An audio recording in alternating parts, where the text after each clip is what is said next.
Hello, and welcome. Today, our topic of discussion will be Georgia, specifically in the mid-1800s and the use of native lands.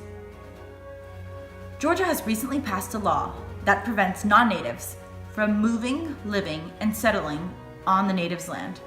However, a man by the name of Worcester has been caught and arrested for living on such land. Here is the story that he will present to the court.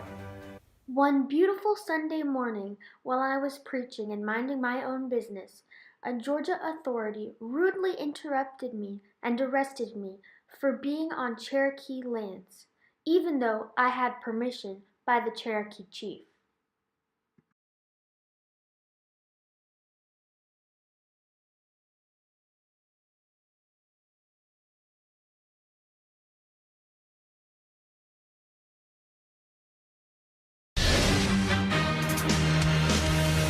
You are about to enter the courtroom of Judge Judith Scheindlin. The people are real. The cases are real. The rulings are final. This is Judge Judy. The case of Worcester versus Georgia is now beginning. Worcester, state your case. I am Samuel Worcester, and I am defending my rights to live on the native Cherokee lands. I am a representative of the state of Georgia, and I am justifying the arrest of Worcester.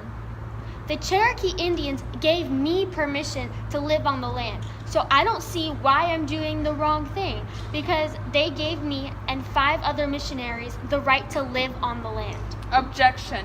He was not allowed to live there and did not have a permit, which is required by all Native Americans settling on native land. I was given permission by the Cherokee chief. It is required by Georgia law to have a permit. They cannot enforce the law on me. They cannot make me get a permit to be on the Cherokee land. The Cherokee Nation has signed many treaties with the state of Georgia, giving them their sovereign powers. Therefore, Georgia has the right to enforce these laws over them. This arrest is a violation of my constitutional rights. Elaborate.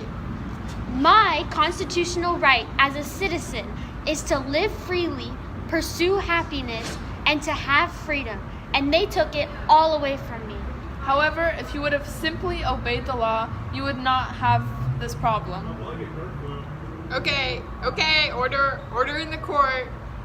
I declare with all evidence presented to me that Worcester, you have won this argument. Your constitutional rights have been wrongly afflicted. Georgia has taken the Indians' land. The Indians already have the right to be on the land, so it doesn't make any sense that you would make a claim to that. So in the end, I confess that you, Worcester, will be relieved of all charges. Thank you, Judge. No, thank you.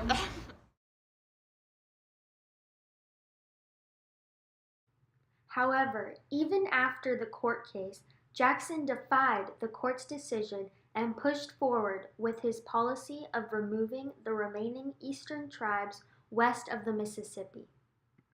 In 1838, the U.S. Army forcibly removed about 17,000 Cherokees from their ancestral lands and marched them on an 800-mile journey to the Indian Territory. About 1/4 of the Cherokees died from disease and exhaustion on what poignantly came to be known as the Trail of Tears.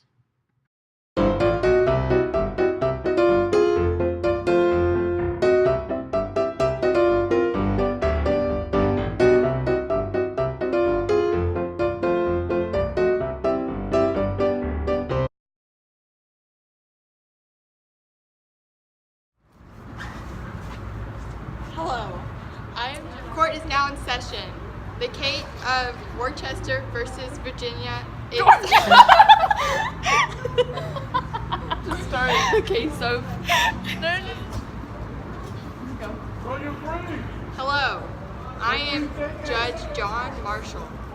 We have our... Hold up. Hello. I am Judge John Marshall. We have our prosecutor.